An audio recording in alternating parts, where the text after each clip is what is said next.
Hey, what's going on, everybody? Just trying to wait for a few more people to come on in here. Welcome to the chat. We're gonna talk about some good stuff tonight.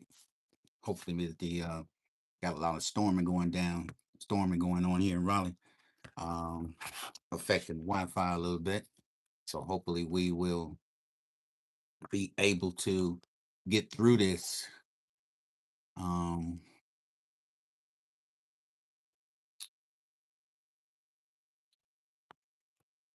Definitely gonna have to. We're gonna talk about definitely some changes that's gonna take place with the snap.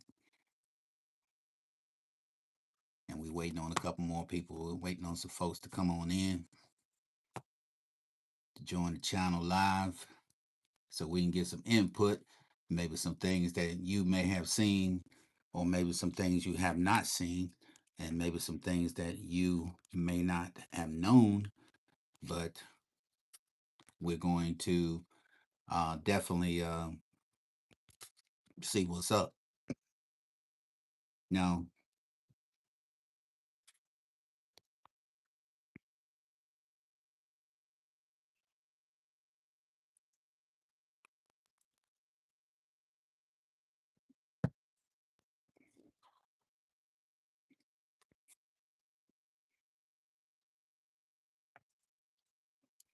and definitely going to see some big snap changes for 25, 26. We've already seen a lot of changes that took place in 2025. And and then we seeing a lot that's going on right now in 2026. But here's the real no fluff breakdown of the new food stamp SNAP changes tied to the laws that were signed by Donald Trump. Mainly from 2025, the laws often called the One Beautiful Bill. Now that one beautiful bill, hey, how you doing, Joyful Design? And let me see here.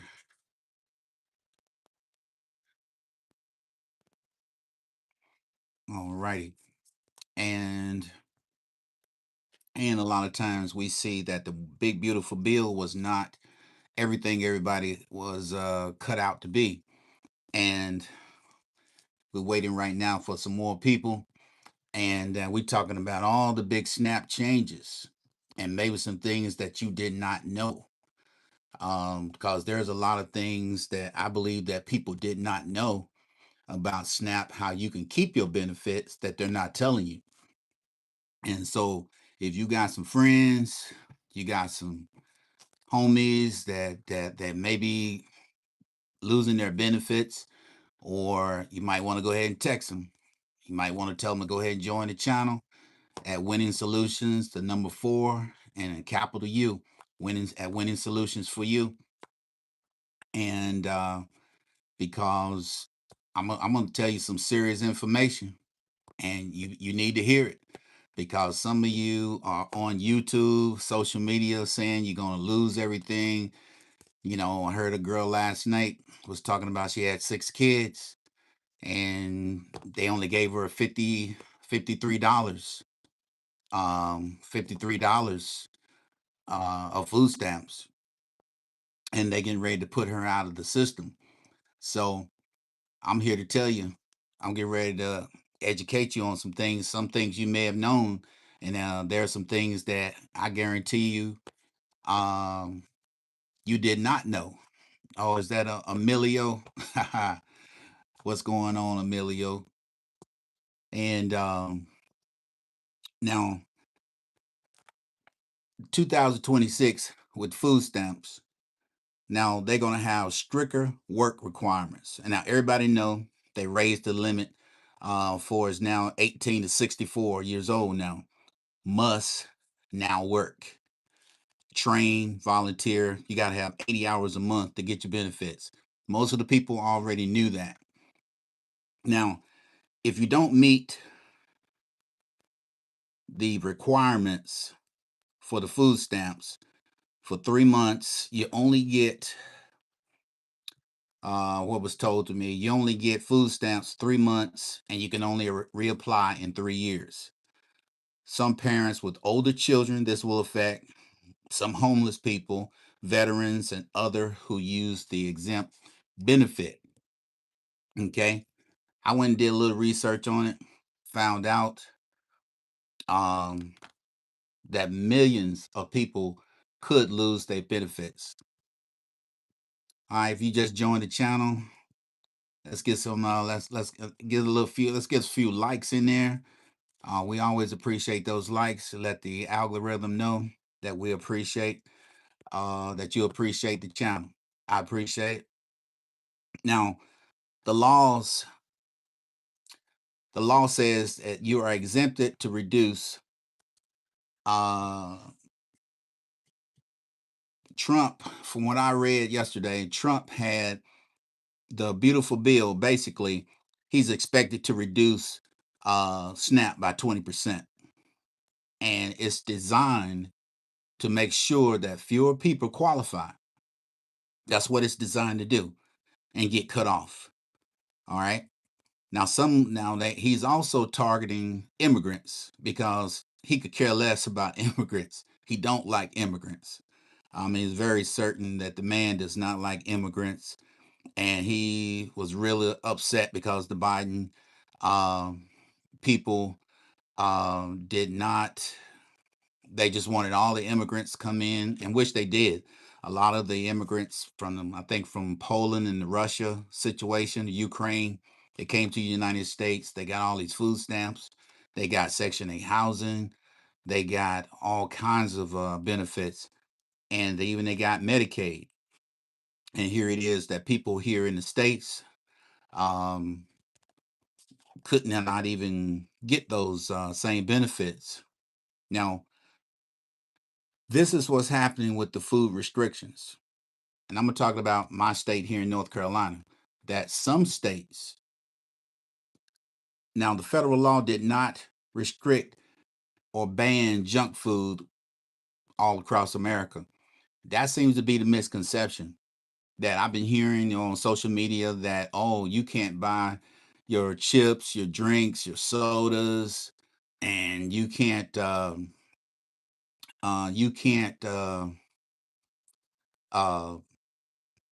junk food, all your little Debbie cakes and all that kind of stuff. In the state of North Carolina, that is not against the food stamp program. In the state of North Carolina, you can buy all the junk food you want. All right. You can buy all the sodas, the candy, energy drinks, and some desserts. You can't buy all desserts, but you can. Now, every state does not ban junk food. Now, that is up to each individual state because a lot of the states that have bans that you cannot buy certain stuff, that is because that state has elected to not have an exemption for that state that you live in. Okay. Now, here in North Carolina, now who is exempt in North Carolina for the work rules? Now, you can be exempt if you have a child under 18, medically unable to work, if you're pregnant or already working enough hours or in certain approved programs. Okay.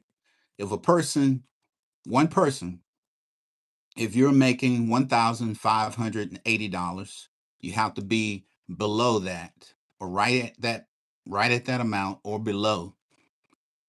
If there is two people in the family, 2,137. For three people, it's $2,694. Now, if you are above any of that amount of money you cooked, let's say if you make $60 more than what they quote, that's over the limit amount, they will cut you from the program. They are looking for everything they can possibly do to cut you from the program. Okay. And the biggest mistakes that get people cut off is not reporting their work hours. or missing recertification deadlines, ignoring mail from DSS. Now, if DSS send you some mail, don't just throw it on the countertop, throw it in the trash can. They are probably notifying you of something that you need to know. Okay. Assuming rules haven't changed. Okay. Now, if you hit the 80-hour rule, that's not a problem. Now, that's the minimum. You got to have 80 hours per month. Now, if you got a job, you work part-time hours, that count. Job training program, that counts. This is what people are not getting. Volunteer work. If you volunteer at whether it be a nonprofit, hospital, or whoever has a volunteer program, and you go there and you work, this is the loophole that they don't tell you about. If you do volunteer work 20 hours a week, 80 hours a month, you can still keep your benefits. You can still keep your benefits. So, this is the loophole. I heard somebody talking about it just 2 or 3 days ago. This girl was talking about how she don't work nobody's job and said all she does is that she just volunteer and she just go do her little volunteer work and she keeps her benefits. So if you are out there right now and you are pressured and feel like, wow, I can't get a job, nobody's hiring me, I'm putting in applications, I'm doing this, I'm doing that, nobody won't hire me, I can't get enough hours, you can volunteer. Did you hear what I'm telling you? You can volunteer at anywhere. I don't care if you go volunteer at the Red Cross. I don't care where you go and volunteer who has a volunteer program, and you can volunteer and you can still keep your food stamps, and that will be considered as if you work 20 hours a week. That's what they don't tell you. That's what they don't tell you. You need to pass that information to everybody you know. Okay? Now, here's another thing. This whole thing about the food stamps to me is just politics because people are clapping that people are losing their benefits and people are not being on food stamps.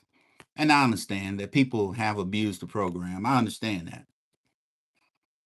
But at the same time, they're giving you a way out. But most people don't read or even try to find the loopholes. Now, this thing about disabilities, I want you to listen very closely when I tell you this. Disabilities, I'm going to tell you, that can exempt you from SNAP work rules. Physical health conditions. Now, and I know there's plenty of you out there, veterans, elderly people, even some young people, and even some women who I know who had a lot of children who may have back issues, spinal problems, of this type of thing. And if they limit your ability to work,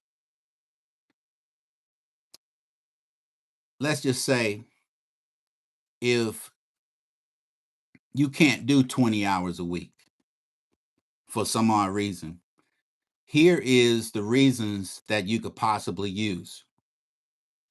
If you have heart condition, if you have a enlarged heart or aorta, if you've had heart failure, and if you have maybe heart murmurs that cause you difficulty breathing, or some situation you have with your heart, you can be exempt from the work program.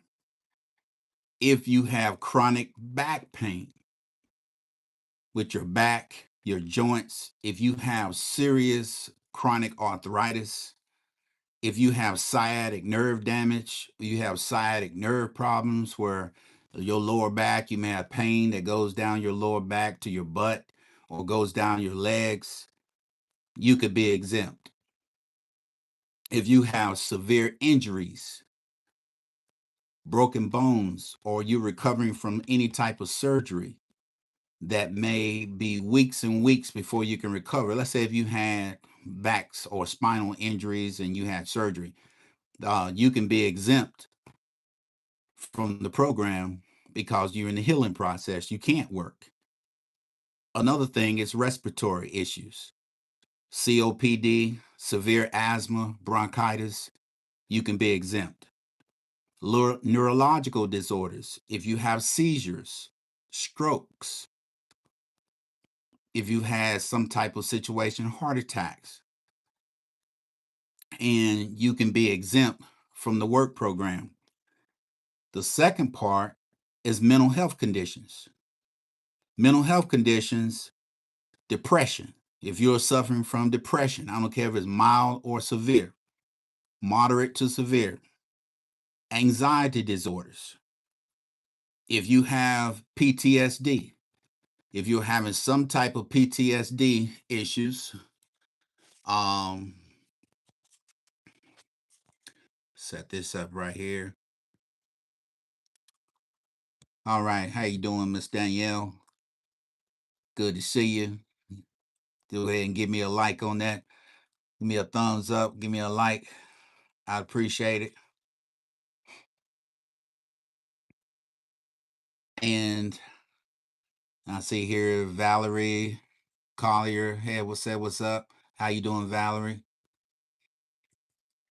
Um, but for as mental health issues that you can be exempt from the work program. Like I said, if you have PTSD, you don't always have to be a veteran to have PTSD.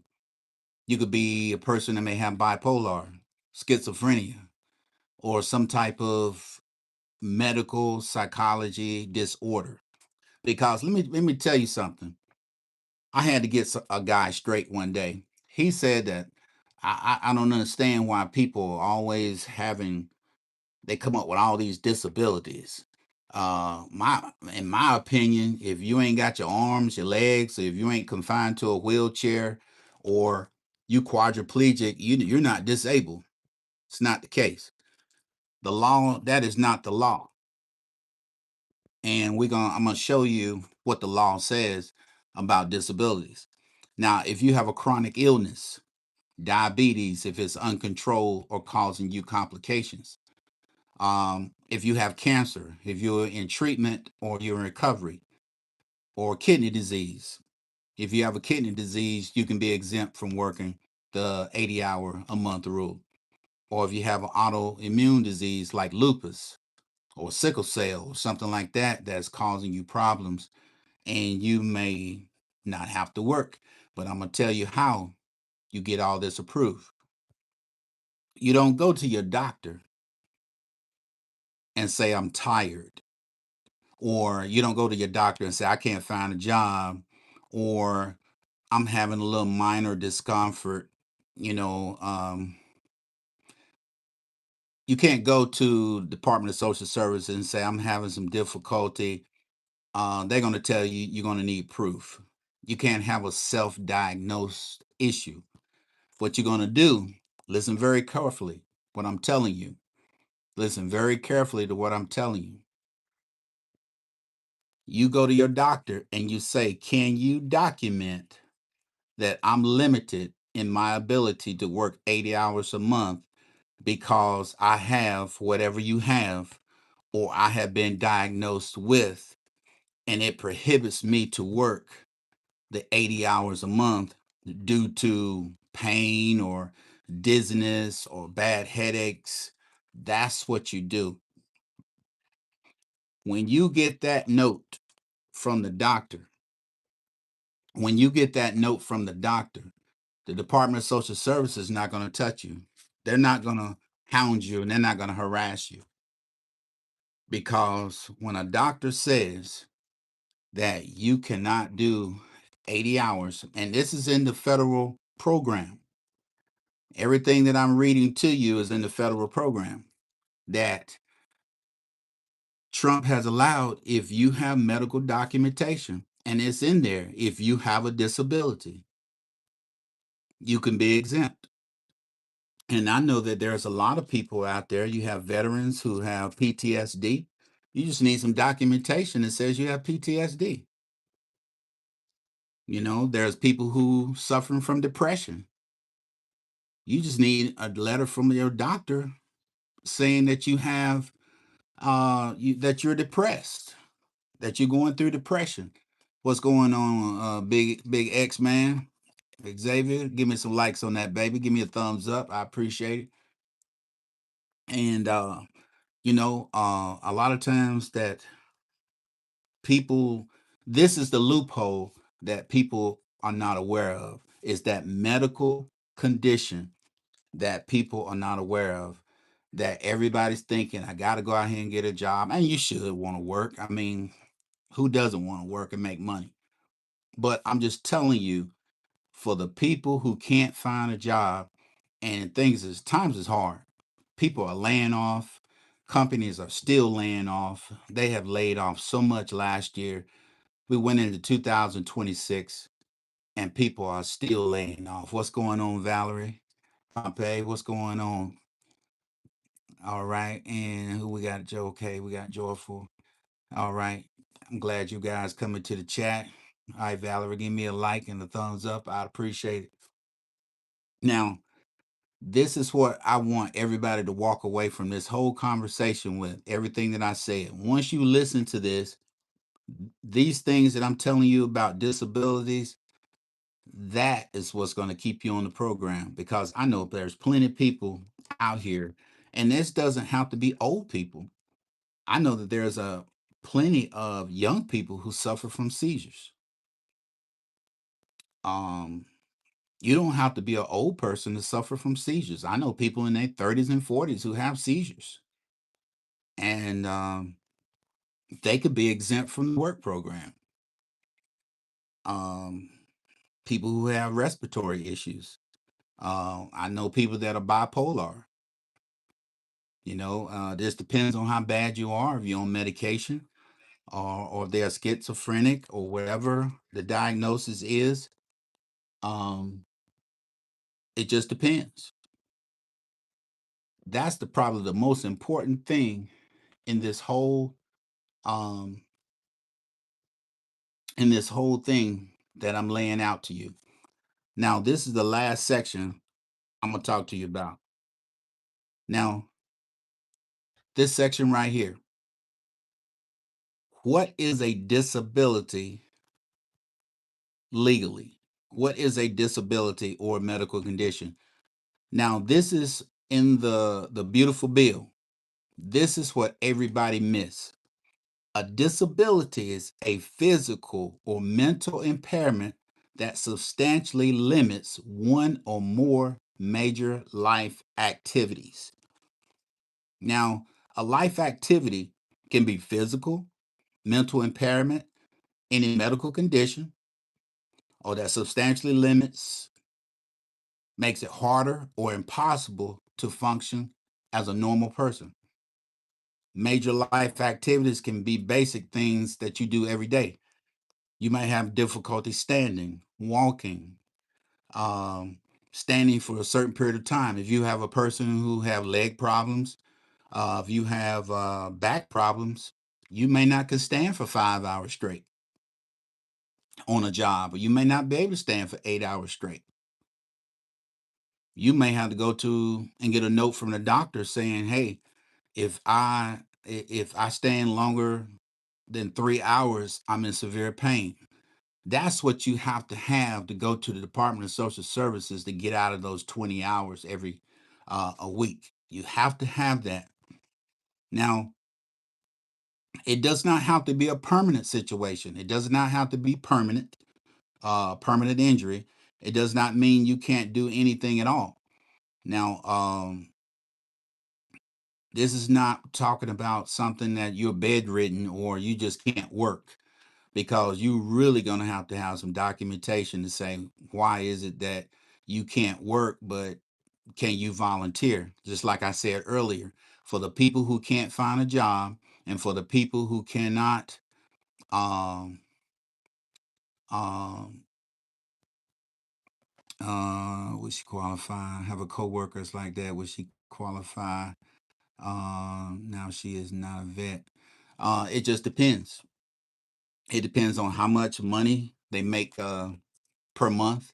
If they're within those guidelines that I went over earlier, and they have to get that medical documentation.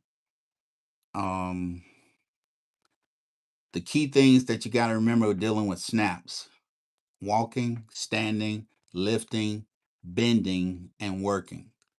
That's the major ones you have to worry about getting documentation from SNAP. You're going to have some type of documentation saying, I can't do all this walking, because you may be working security, you may be working at a store, you might, I don't know what you might be doing where you're doing a lot of walking, but most jobs you do a lot of standing. So you may have to get the documentation for that.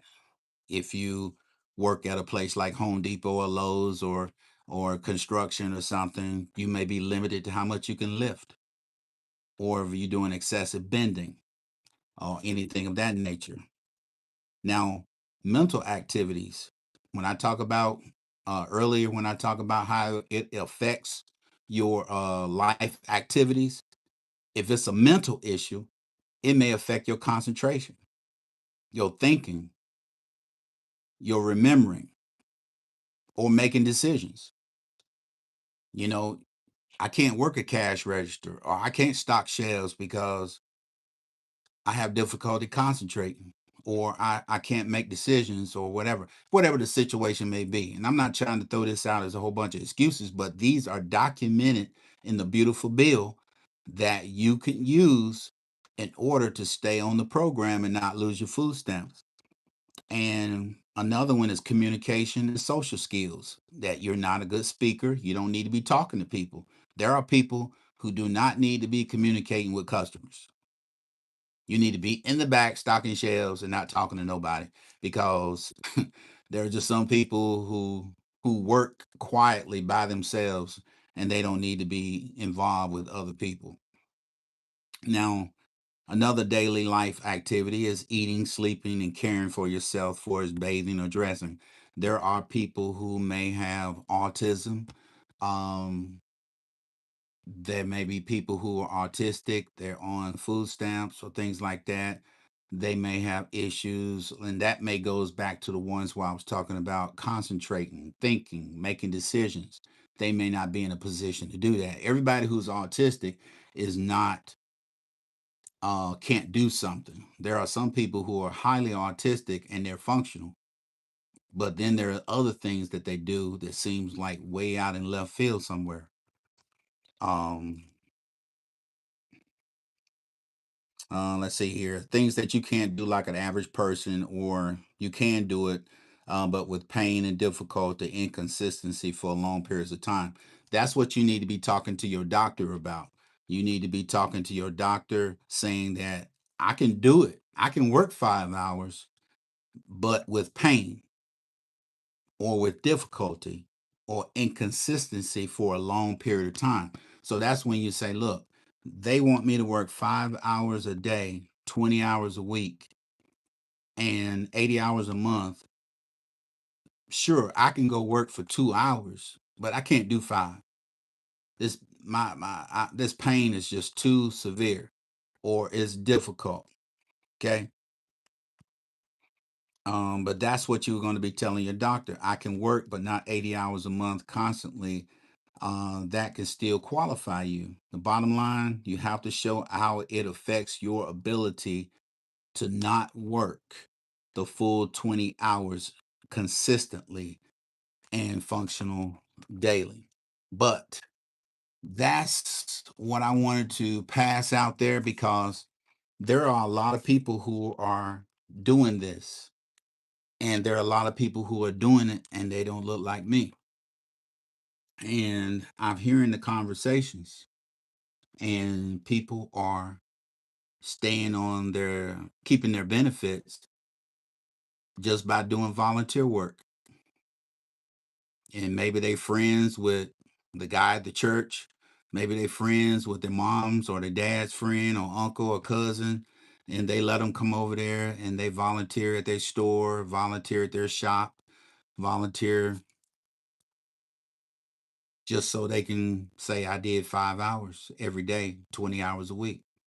Keep their benefits. Don't worry about nothing. But this is Uncle T.